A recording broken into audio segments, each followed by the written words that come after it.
반갑다. 들어가 보자고. Just, baby. Just.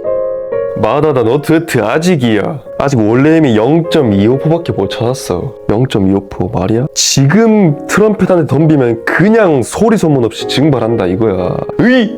Just.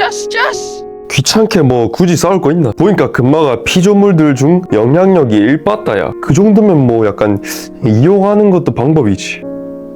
으이! Just, baby. 자, 우리 전략은 이화전목, 이 상대의 힘을 역이용하는 거야. 이 금마가 만들어내는 그 영향력을, 그 힘을 나한테 쓰는 거지. 그러려면 트럼펫 금마가 어떤 연주를 해대고 있는지, 어떤 연주를 할 건지 파악하고 내 전술을 설계해야겠지. Just, baby. 자, 각설하고 이거지. 자, 요새 트럼프가 미국 통이 되면서 이 오야봉이 되면서 떠들썩해. 뭐 관세 블라블라 뭐 환율 뭐 씨부랑 뭐 주가 뭐 어쩌고저쩌고 뭐 다들 떠들썩하고 시끄러워. 트럼프가 뭔가 관세를 때린다 뭐 그래서 경제에 뭐 큰 바람이 불 거다 뭐 그래. 근데 딱 거기까지야. 뭐 세상에 뭔가 큰 움직임이 막 일어나고 있는 것 같긴 한데 정확히 뭐 어떻게 움직이고 있는지 또 뭐 어떻게 움직일 건지 앞으로 뭐 그렇게 어떻게 될 건지 그걸 잘 모르겠다고 이거야. 모르겠어. 으이! 하지만 신격을 되찾으려는 나로서는 가만히 있을 수 없지. 가만히 뭐 있지? 이 거대한 움직임, 그 거대한 흐름에 서핑 한번 야무지게 타야지. 올라타야 돼. 서핑 야무지게 타가지고 그 강한 흐름을 이렇게 쫙 나의 불을 쌌는데 쓱 가져와야 돼 이렇게. 그래서 한번 알아봤다. 가보자고. Let's get it.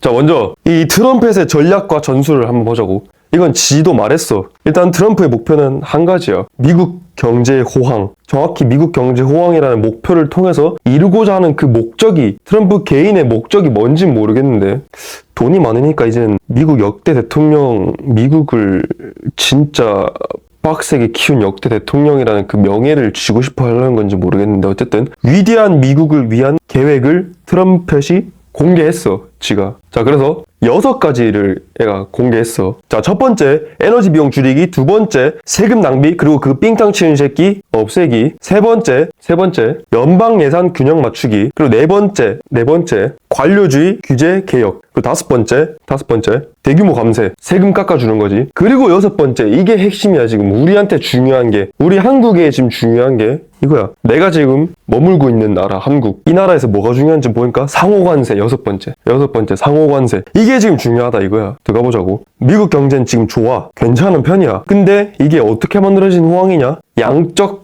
호황이다 이거야. 수많은 이민자가 들어오고 그들이 값싼 노동력을 제공하고 정부에서도 많은 돈을 막 쏟아가지고 만들어진 호황이다 이거야. 지금 괜찮은 경제다 이거야. 그래서 지금은 괜찮아도 좀 약간 그래도 불안 요소도 많지. 앞으로가 중요한 거야. 앞으로도 좋아져야 돼. 굳건하게. 그러기 위한 방법으로 첫 번째, 미국 자체적으로 성장을 이끌어내는 거. 두 번째, 미래 성장을 가져오는 거. 미래 성장을 어떻게 가져와? 바로 부채가 미래의 성장을 가져오는 거지. 그리고 세 번째, 성장을 가져오는데 첫 번째, 두 번째는 미국 내에서 해결하는 거잖아. 그 세 번째, 다른 나라에서 타국의 성장을 가져오기. 그게 바로 관세지. 그게 있어, 이렇게 세 번째. 근데 상황이 막 좋지만 않아, 미국 상태가. 지금 미국은 물가가 높은데 금리도 높아.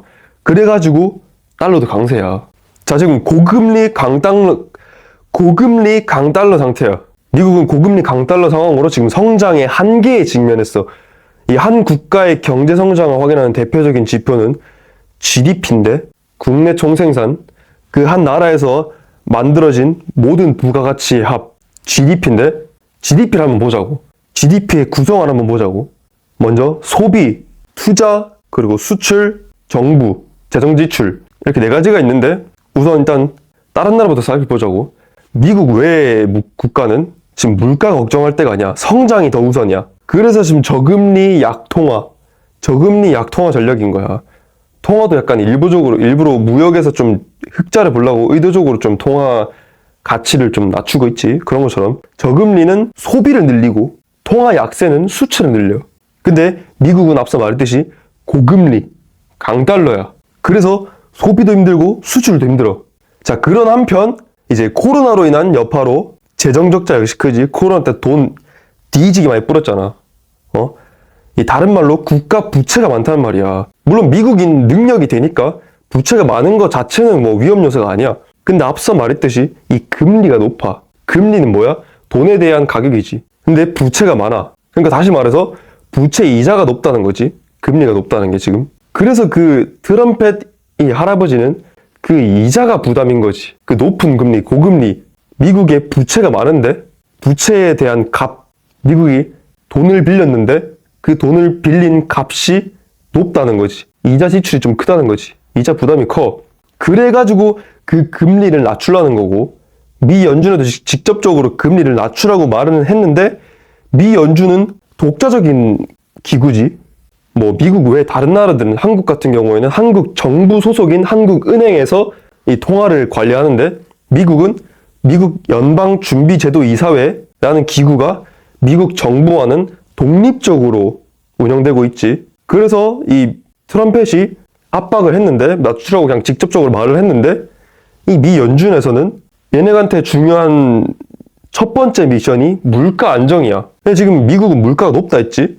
근데 물가를 안정시킬 수 있는 방법이 금리를 좀 높이는 건데, 물가가 높은 상태에서 낮추기 위해서는 금리를 높이는 건데, 지금 금리 그래서 높였지. 코로나 때. 그래서 지금 안정적인 물가 수준을 유지하는 게 최우선 목표니까 금리를 낮추기는 좀 부담스럽지, 미 연준에서는. 아직 코로나 때 풀린 돈이 넘쳐나가지고 물가 부담이 있는데 그 금리까지 낮추면 더 부담이라 그럴 수가 없어. 그러니까네 트럼프가 일부러 경기를 뭐 박살내고, 그 말은 뭐다? 물가를 떨어뜨리고 미 연준이 금리를 낮추게 하려 한다는 말이 나온다는 거야. 미 연준이 직접적으로 바로 낮출 수 없으니까, 지금 상황에서는.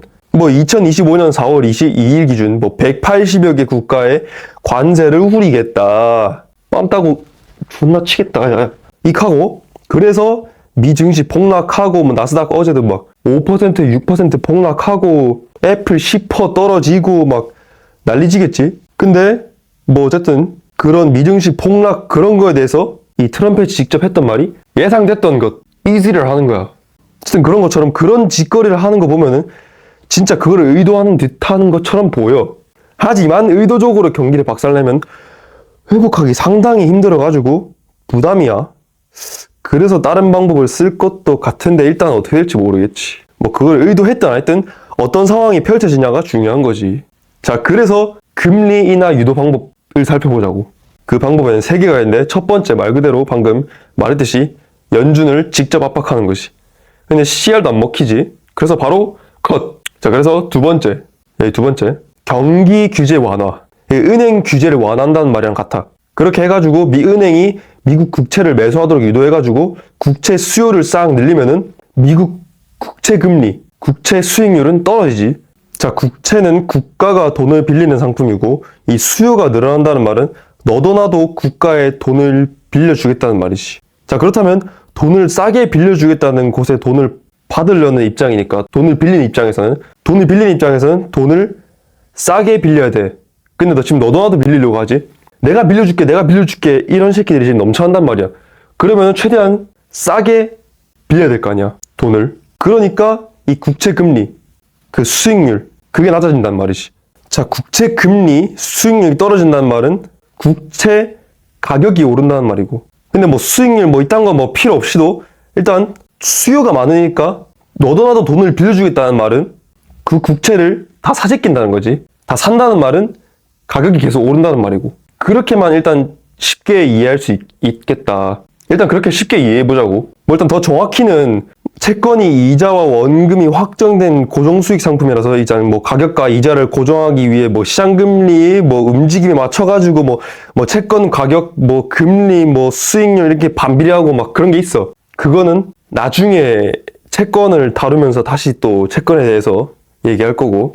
어쨌든 국채금리와 시장금리는 연동되니까 기준금리를 바로 낮추는 직접 경로가 아니라, 미 연준이 관리하는 기준금리를 이렇게 바로 낮추는 게 아니라 채권, 초단기 채권을 통해서 우회해가지고 이 시장금리를 낮추겠다 이거지. 이 초단기 채권이 기준금리에 거의 같이 연동돼서 이렇게 돼 있으니까 같이 뭐 이렇게 움직이니까 얘를 이렇게 낮춰가지고 얘도 이렇게 낮추겠다 이 말이지. 그게 두 번째 경기 규제 완화 전술인 거고. 그럼 세 번째 에너지 공급 증가. 이건 어떻게 되냐? 자, 원유 생산 늘린단 말이야. 원유는 모든 재화의 공급이지. 기본적인 공급재. 그러니까 공급이 늘어난다는 거지. 공급이 늘어나면 가격은 떨어지고, 이 원유는 모든 물리적 제품의 원재료니까 이 원재료 가격을 낮춰가지고 물가를 낮추겠다 이거지. 뭐 앞서 말할 때 그 미 연준이 금리를 낮추는데 부담인 것이 물가니까 그 물가 부담을 싹 없애가지고 금리를 그냥 편안하게 낮추게 만들어주겠다. 그 상황을 만들어주겠다. 그 상황이 바로 에너지 공급을 늘려가지고 물가를 낮춘다는 거지. 왜냐면 물가가 미 연준의 제1 목표니까. 자, 그런 맥락에서 이 트럼펫이 러시아 우크라이나 전쟁을 빨리 끝내려는 거야. 왜냐면 러시아에서 에너지를 많이 공급받을 수 있거든. 그리고 에너지도 에너지인데 이 전쟁에 대한 전쟁 비용, 무기에 대한 재정 지출, 그걸 또 줄일 수가 있으니까. 자, 그런 전략과 전술이 있는데 또 지금 한편 미국에 지금 어떤 상황이 있냐면은 트리핀 딜레마 상황이야. 그걸 한번 알아보자고. 그 트리핀 딜레마 상황에서 트럼펫이 지금 어떤 전략을 취하는 것 같다, 어떤 자세를 취하는 것 같다, 그걸 한번 살펴보자고. 자, 트리핀 딜레마. 한마디로 하면 기축통화국의 통화량에 따른 그 통화 신뢰에 관한 문제야. 이 기축통화는 신뢰가 핵심인데, 한 국가 내에서 국민들이 뭐 자기 화폐, 원화 쓰지 우리? 그게 지금 신뢰를 해서 그 통화에 대한 신뢰가 있으니까 그걸 기반으로 거래를 하는 거잖아. 그거랑 같은 맥락이야. 이 지구라는 나라에서 이 다양한 국가라는 국민도 이 공통적으로 사용하고 신뢰할 수 있는 화폐가 필요하잖아. 원화처럼. 그게 바로 기축통화야. 기준이 되는 돈. 이 기축통화를 신뢰해야 신뢰가 가치가 되는 거고, 그것으로 서로 이제 다른 나라끼리 거래를 할 수 있는 거지. 그 기축통화로. 근데 그 신뢰를 위해서는 통화 가치를 높여야 되는 거고, 또 그러려면은 그 나라가 경제적으로 막강해야 돼. 그래서 무역 흑자가 필요한데, 이 미국이 많은 나라를 상대로 무역 적자를 내고 있다고 지금 트럼펫이 빡친 거지. 무역 흑자를 내야 되는 상황인데 다 지금 미국을 등쳐먹고 있다고 지금 지랄 부르쓴 거지. 지금 트럼펫 개 빡친 거지. 자, 그런 한편 어쨌든 방금 말한 내용을 한마디로 정리하면 지금 달러 기축통화의 신뢰를 위해서는 경제가 막강해야 되고, 그러려면 무역 흑자를 내야 된다. 이게 첫 번째 상황이야. 그리고 두 번째, 달러로 기축통화를 거래하려면 그만한 양이 필요하지. 너도 나도 거래를 하면 일단 거래하려면 그 돈이 있어야 될 거 아니야. 그러려면 널리 퍼져 써야 되지. 한마디로 통용돼야 돼. 그러기 위해선 또 어떻게 해야 되냐? 무역 적자가 필요하다 이거야. 자, 달러는 미국에서 만들어지고 거래는 달러로 하는데, 이 미국이 무역 적자를 낸다는 말은 상대국이 돈을 더 가져간다는 말이고, 그것은 또 달러가 미국에서 많이 나간다는 말이니까. 그러니까 달러를 통용시키기 위해서는 미국에서 달러를 쫙 전 세계에 풀어야 되는데, 한국은행이 한국을 대상으로 한국 내에 돈을 푸는 것처럼 미국에서도 전 세계에 돈을 풀려면은 적자를 내야 돼. 그래야 미국에서 돈이 외국으로 빠져나간다는 거니까. 미국에서 달러로 거래하니까, 세계 무역에서도 달러로 거래하니까 미국 대상으로 흑자를 내면은 외국들이, 미국 입장에서는 적자를 내면은 외국 상대로, 그러면 미국 돈, 달러가 그 외국으로 퍼져가니까. 그래서 무역 적자가 필요하다는 거지. 달러가 또 통용되려면. 이게 트리핀 딜레마야. 신뢰를 위해서는 가치를 올려야 되는데, 그러려면 무역 흑자를 내야 돼. 무역 흑자를 내는 게 강달러 상황인 거고, 화폐 통용을 위해서는 적자를 내서 공급을 늘려야 되는 거지. 약달러 상황인 거지. 무역 적자를 내서 약달러가 되면, 약달러가 뭐야? 약달러는 그 통화 가치가 떨어진다는 거지. 그러니까 신뢰를 위해서는 가치가 높아야 되고, 통용을 위해서는 가치가 떨어져야 된다 이거지.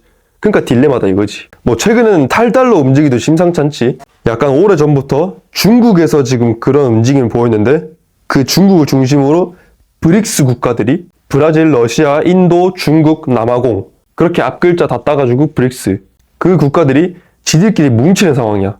지들끼리만의 통화를 또 만들려고 하는 거지 지금. 그래서 또 빡친 트럼펫이 관세로 지금 다 그 맛을 조지려고 하고 있는 거고, 그만큼 달러의 패권이 지금 위협을 받고 있고 신뢰가 더없이 중요해진 상황이다 이거야.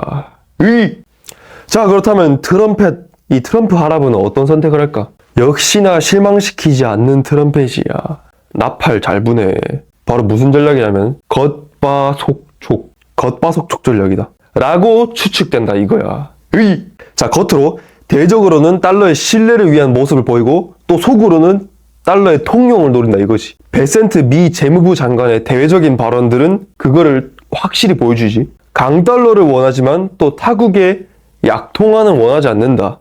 이게 무슨 개소리야. 자, 화폐의 가치는 상대적이야. 그거를 보여주는 게 환율이고, 상대가 약하면은 내가 세고 또 상대가 세면은 내가 약해. 이 베센트는 달러가 미국이 세길 원하는데 타국이 약한 것 또한 원치 않는다 이거지. 그 말은 곧 둘 다 세길 원하다는 거고. 뭔 개똥 파먹는 말이야. 의도적으로 환율을 조작하지 말라고 그래. 초반에 내가 말했지. 일부러 약통화를 무역 흑자를 노리기 위해서 수출에 유리한 입장을 만들기 위해서 자국의 자기 나라 통화의 가치를 좀 낮춘다고. 그러니까 그거를 일부러 좀 조작을 하는데 국가에서 개입해서 그걸 하지 말라 이거지. 근데 시장 원리에 의한 약달러는 괜찮다고 말을 해. 이중적이지. 무슨 이게 뭐 양차역학도 아니고 씨. 그러니까 중요한 거는 이 확실한 게 없다는 거야. 이 상대 반응에 따라서 조절한다는 거지. 트럼펫이. 자, 그래서 이렇게 상황을 살펴봤어. 그럼 본질을 한번 파악해보자고. 그 이 장황하게 걸친 이 복잡해 보이는 존나게 복잡해 보이고 대가리 깨질 것 같은 그 상황의 본질 엑기스를 한번 보자고. 상황이 간단해 보이면서도 복잡해. 핵심이 뭔지 파악해야 돼. 자, 우선 트럼펫의 최우선 목표가 뭐다? 미국 경제 연락봉따이다. 자, 그를 위해 다양한 전략 전술을 이렇게 펼치는 거지. 이 연락봉따이를 위해서. 그중 주요 전략이 재정부담 낮추기, 달러 패권 보존, 타국 성장 가져오기인 것 같다 이거지. 그래서 재정부담을 낮추기 위해서 이제 금리 하락을 노리고 뭐 달러 패권 보존, 타국의 성장 가져오기를 위해서 뭐 관세 때리거나 뭐 자연적 약달러로 무역 흑자를 노리고 또 동시에 그 무역 흑자를 통해서 달러의 가치 상승까지 또 노린다는 거지. 동시에 노리겠다 이거지. 근데 최근에는 현대자동차에서 미국에 투자를 하겠다 말하니까 또 그 투자액이 좀 투자 규모가 연락 뻥따이지. 뭐 5년 걸쳐서 뭐 4년 걸쳐서 20조였나 뭐 어쨌든 아주 쌈뻥하지. 현차에 그렇게 했더만 투자하겠다 말했더만 이제 트럼펫이 하는 말이 현대차는 미국에서 생산되는 것이니까 관세를 부과하지 않겠다. 바로 이지랄 해버리는 것이. 그러니까 그걸 봤을 때 이게 바로 트럼펫이 노리는 것 중 하나인 것 같아. 관세를 쳐맞든가 미국에 투자하든가. 트럼펫은 뭐 둘 다 좋으니까. 근데 다시 말하자면 확정된 건 없다. 항상 트럼펫이 변주를 부를 수 있다. 어떤 상황이 생길지 몰라. 트럼펫 지도 직접 말했어. 상대가 내놓는 것에 따라 협상의 여지가 있다고. 이거 웃기지? 미국이니까 할 수 있는 말이야. 일단 내놔야 돼. 일단 내놔야 협상 테이블까지 앉을 수 있다 이것이. 이게 뭐 개. 자, 그래서 우리는 어떻게 해야 돼? 그 상황을 다 살펴봤고 본질도 살펴봤어. 문제 핵심을 살펴봤어. 그럼 이제 우리가 어떻게 해야 될지 그게 중요한 것이. 어쨌든 돈을 벌어야 될 거 아니야. 그 흐름에 타서 나도 뽑아 먹어야 될 거 아니야. Just. 어쨌든 현재 상황이 지금 복잡하고 혼란스럽지. 자, 그래서 지금 어떻게 해야 될까? 투자를. 뭐 간단하게 잠깐 생각해보면 원유 생산 증가를 노리니까 뭐 원자재 하락, 금리 낮추려고 하니까 달러 하락이랑 미국채 가격 상승, 뭐 관세로 미국 투자 유도하니까 또 미국 채권, 뭐 국제 정세가 혼란스러우니까 안전자산인 뭐 금, 미국 채권 등에 걸어볼 수 있겠지. 내 돈을. 근데 이 현대차의 대미 투자에 대한 트럼펫의 반응을 보니까 더 혼란이지. 상대의 반응에 따라 트럼펫은 언제든 다른 노래 변주를 할 수 있다는 거니까. 자, 그렇다면 이 모든 것을 예상하는 것이 가능하고 의미가 있을까? 라는 아주 속편한 생각이 드는 거지. 좀 듣기 좋은 생각이 드는 거지. 자, 거의 대부분의 투자 건물들이 말하지. 그냥 싸닥치고 가치가 있는 주식을 진득하게 가지고 있으라고. 최소 10년은 보라고. 암만 브릭스가 달러를 흔들고 중국이 미국을 흔들고 트럼펫이 뇌 빠진 문의 독주를 해도 그래도 미국이야 아직은. 미국으로 인해 혼란스러운 상황에서 안전자산으로 미국 채권을 사는 모순적인 상황도 미국이 지구 1통이니까 연락 쌈뽕 하니까 안전하다는 것을 방증하는 거겠지. 미국 때문에 만들어진 미국발 위험 때문인데 미국발 위험 때문에 미국 채권을 산다. 이게 무슨 개떡 같은 소리야.